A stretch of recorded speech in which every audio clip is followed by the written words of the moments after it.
October 17, 1799. Napoleon returns home from Egypt, having abandoned the army. Tired, sunburned, and, as we'd probably say today, with mild PTSD and a pile of suitcases. The campaign lasted almost 1,500 days, and now he's rolling back to France, covered in dust and glory. Everywhere along the roads, he's greeted by ecstatic crowds. Flowers, fans, cries of "Bonaparte, save us!" He keeps riding as if he doesn't notice that France is falling apart at the seams. Though he understands perfectly well, this is his moment. Things in France are so bad that somewhere near Lyon, Napoleon's luggage gets stolen. Yes, Napoleon's luggage. The man who crushed armies and dreamed of empires gets robbed like a tourist on a train. Symbolic. The country is in chaos. Prices are exploding, taxes even more so. Gangs roam the provinces, and everyone feels the Republic has maybe 2 weeks left to live. The army is exhausted. The economy is in a coma, and the officials are so corrupt that even modern schemes would envy them. And yet the people still believe. Here he is, the savior. The hero from the newspapers, the guy from the Egyptian pyramids who promised greatness. Theater's stage plays about his exploits, and boys in the streets shout "Long live Bonaparte," as if it were a magic password that solves all problems. By the way, Napoleon paid for and organized this entire PR campaign himself. After his triumph at the pyramids, he sent messengers to France and ordered all the newspapers under his control to write about how great he was, laying straw for himself, so to speak, after his shameful departure from Egypt without his army. Cynical? Yes. But also a brilliant and historic move by a small-time adventurer. Meanwhile, the authorities in Paris are nervous. Old politicians and lawyers sit there, afraid that this overly popular general might want, well, let's say, a little power. They're also angry at him for fleeing Egypt and abandoning the army. Some even whisper about a trial. But touching Napoleon is scary. He's now a national hero, and if they arrest him, Paris might simply burn. Napoleon himself doesn't hide his contempt for those in charge. Over breakfast, he tells a friend, "These clowns are dragging France down to the level of their own mistakes. A government of lawyers. Ridiculous. He's no longer just a general. He feels like the only person who can restore order. Paris, meanwhile, lives on rumors and intrigue. Power is rotten. Everyone steals. Every official is a walking corruption meme. A Jacobin uprising is brewing inside. Serious trouble on the external fronts. And the Russians and Austrians are beating the French mercilessly. And here enters a man who has a plan for everything. Talleyrand, who will later become the very symbol of corruption and sellout politics. Slippery, extremely smart, and cynical, the kind of man who could convince even a cat to become a minister. He whispers to Napoleon, "Maybe it's time to change the scenery. The directory has outlived itself. We need an upgrade." He hints that he already has an ally, the philosopher-politician CAS, who also dreams of tearing down the old system. By the way, CAS is a member of the current government, the directory itself.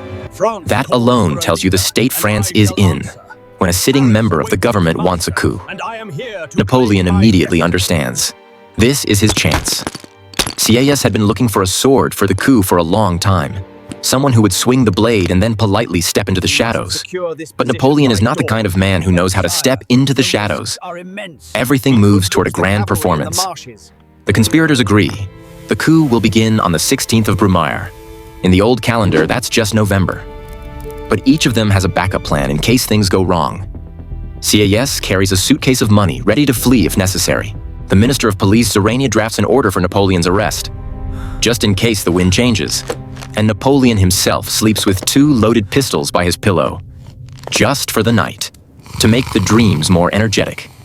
Right before the coup, things go off script. The operation is postponed. Napoleon is furious, has dinner with the generals, tries to persuade them all. "Guys, either we save the Republic or they hang us tomorrow." One general frowns. "Napoleon, they'll simply execute you for this." "We'll see." Napoleon replies with a smile, as if they're talking not about the guillotine, but about a new board game. At dawn on November 9th, Paris freezes. Napoleon gathers officers at his house and declares solemnly, "We must act for France, for the people." And everyone's like, "Yes, boss, we're with you." He wins over the toughest of them, General Lefebvre, with a gift. He gives him the sword he fought with at the pyramids.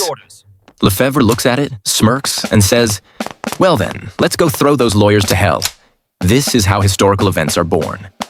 And now the most interesting part begins. The Council of Elders, an elite group of tired politicians meant to make sure the country didn't slide into anarchy. Something like a senior group chat for Parliament. In reality, the upper chamber, where the conspirators held the majority. They meet, pretend to be handling important state matters, and appoint Napoleon commander of Paris, supposedly to protect the city from Jacobin plots. No one realizes that the real plot is already in full swing, and that it's being led by the very man they have just entrusted with the troops. At the same time, in the Tuileries, the former royal palace in the center of Paris, now home to the revolutionary authorities, Napoleon puts on a real show. He strides out to the deputies of the lower chamber of Parliament, the Council of 500, where the Jacobins hold the majority, like a rock star, and delivers a speech that makes the hall literally boil. "We want a republic based on freedom, and we will get it, I swear." The audience applauds. Everyone is thrilled. Well, almost everyone. Those who can think clearly understand. This isn't just a speech. It's a bid for power. Meanwhile, the old government finally crumbles like a sandcastle.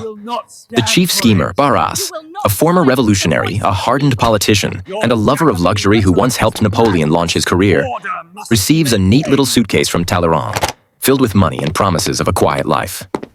Barras doesn't resist for long. He takes the bribe, resigns, and goes to take a bath. Literally. The remaining directors are simply isolated, politely but firmly. A power vacuum forms. France is put on pause. Everyone is waiting to see who presses play. Napoleon knows. This moment is his. But when the deputies gather the next day in Saint-Cloud, the mood is anything but festive. Saint-Cloud is a country palace outside Paris, luxurious, quiet, with fountains and gardens. It was chosen deliberately, far from the noisy Parisians who like to interfere in politics with fists and guillotines. The hall is packed. Everyone is arguing, shouting, retelling rumors. Some claim the Jacobins are preparing an uprising. Others insist Napoleon himself staged the conspiracy. In short, classic French chaos. Outside the windows, as if from a different movie, stand 6,000 soldiers under the command of General Murat. Handsome, obsessed with horses and battle uniforms, a talented general and fiercely loyal to Napoleon. Formally, they are guarding the session. In reality, they're just waiting for the signal to quickly calm democracy down if needed. Napoleon waits and waits, then loses patience and storms in himself. "Gentlemen, France is dying. We must act," he begins. He's met with shouts. "The Constitution! Who do you think you are?" Napoleon gets angry, stumbles over his words, starts to lose his composure. One deputy mocks him. "Where's your democracy?" And here Bonaparte snaps, "The Constitution! You destroyed it yourselves!" The hall explodes in outrage. Some shout, some laugh. Napoleon completely loses control, starts making threats, talking about lightning of war and the god of fortune. It sounds like a toast, but with menace. The deputies take it literally. He's gone mad. He's a new Caesar. Chaos erupts. They grab him, shove him. Someone even hits him. Guards drag him out of the hall as he yells, "Scoundrels, I'll have you all shot." Everything hangs by a thread. A coup that was supposed to be smooth and elegant turns into a mess. Deputies are screaming. The guards don't know whom to support.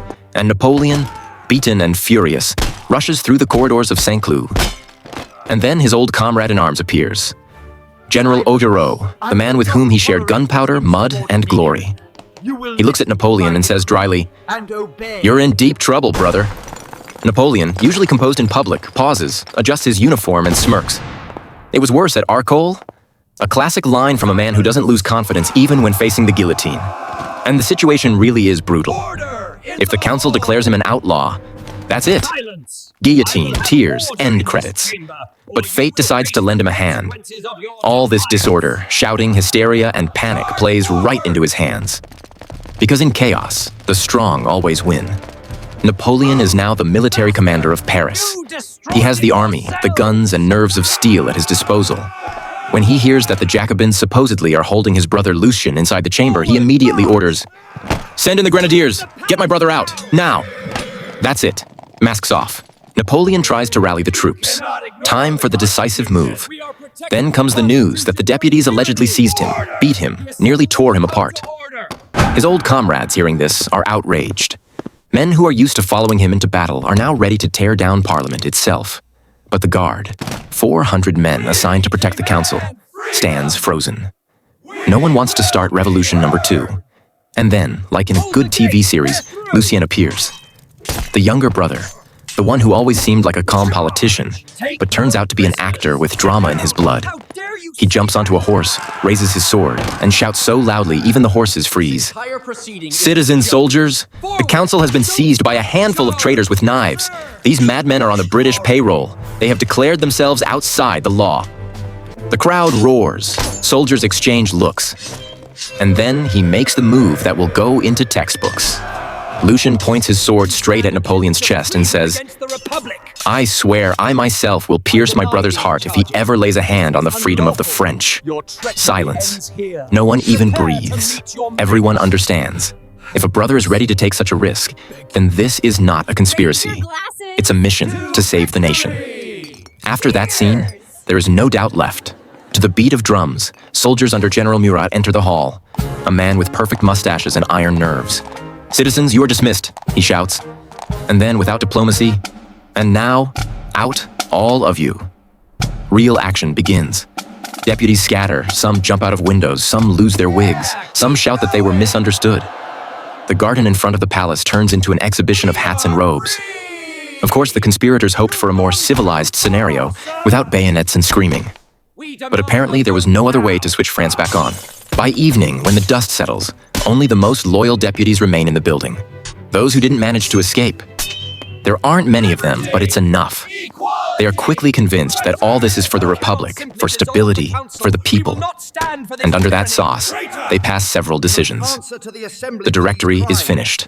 Goodbye. Parliament is sent on vacation, officially for 4 months. Spoiler, they will never return.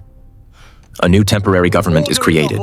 3 consuls, fashionable Roman style. The list is short.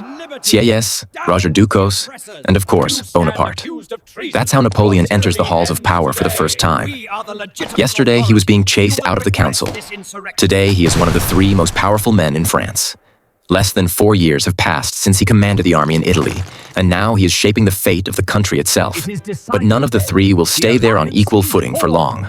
Sieyès is a philosopher. He loves theories and paperwork. Roger Ducos is a diplomat. He prefers to keep his head down and not make noise. And Napoleon is a machine. He doesn't sleep. He plans. He radiates energy. While the others debate a new constitution, he's already dictating orders. The newspapers start singing his praises again. The people believe again. Day by day, his authority grows. He literally pulls power into himself like a black hole. Within a year, it becomes clear. France no longer has 3 consuls. There is only one, the first. The others are just furniture. Napoleon builds a system where everything revolves around him. The new motto is strength, order, efficiency. People sigh with relief. After 10 years of revolution, someone is finally putting things in order. But being first consul is not enough for Napoleon. He feels he can go further. And once again, he does what he knows best. He goes on campaign, a new Italian campaign. And once again, he returns a hero. Paris explodes with enthusiasm. His name is a legend. His face is on medals. His figure is a symbol of a new world. And then comes the logical finale. If you already control the country, the army, and the people, why stop? In 1804, France officially gets an emperor. Napoleon Bonaparte, the very man whose luggage was once stolen, now wears a crown. He has gone from a poor Corsican to the man who rewrote the history of Europe. The irony is that it all began with chaos, a shouting crowd and a brother on horseback yelling, "If it comes to that, I'll stab him myself." That's how France found order once again, Napoleon style. A bit of noise, a few threats, a couple of pistols by the bed, and the whole country in his hands.